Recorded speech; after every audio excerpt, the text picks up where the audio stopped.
The story of the Tyson Jones Buggy Company really begins in 1850, started by Isaac and Eli Sewell. And by 1856, their business was in bad condition, and they sold it to Thomas B. Tyson. He had a mercantile store. Tyson really wanted to be in his mercantile store, but he had to manage and get the buggies factory going. While on a trip to Fayetteville, Tyson met Thomas Jones, who was working at the time at a buggy carriage factory in Fayetteville. Mr. Jones, W.T. Jones, was more or less the savior of Carthage during the early years after the Civil War. He was born of a slave and a slave owner. He developed a talent for the painting of these buggies. He was hired by Mr. Tyson and his former partner, Mr. Kelly, to do the painting at the factory.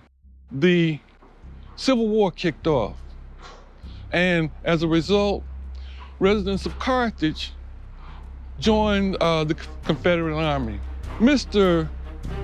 Jones included. He was what I understand was a third lieutenant in the Confederate Army.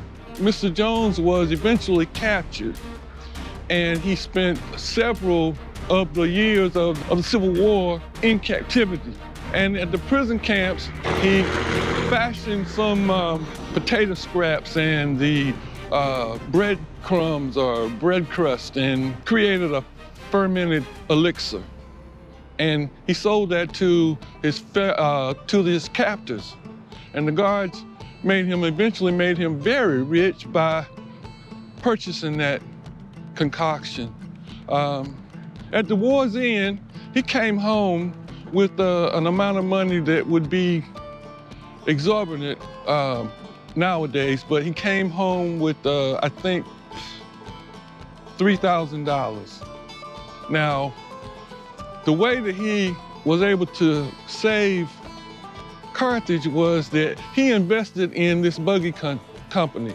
Everyone else that stayed back from the Civil War had no Northern currency. They only had Confederate script. So it was very, very important that he brought that Northern script down with him when he was released. That investment made him a partner in the endeavor, and he eventually became president of the company.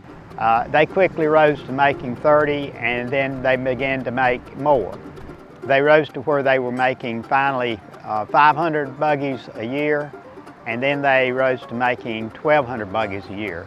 During that heyday, they employed 100 people. They were the largest employer. The problem was that shortly after the turn of the century, the automobile was invented. Rumor has it, or I should say legend has it, that Henry Ford came to Carthage and tried to engage the Tyson and Jones Buggy Factory with an opportunity to put the motor in their buggies.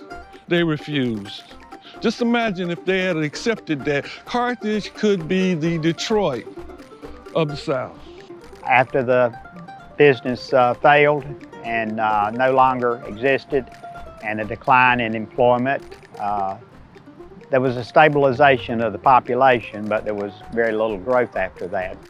And it remained in operation from its inception about 1850 until the area of about 1929.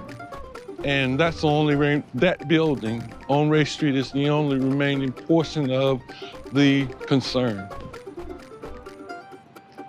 Fantastic story, I think.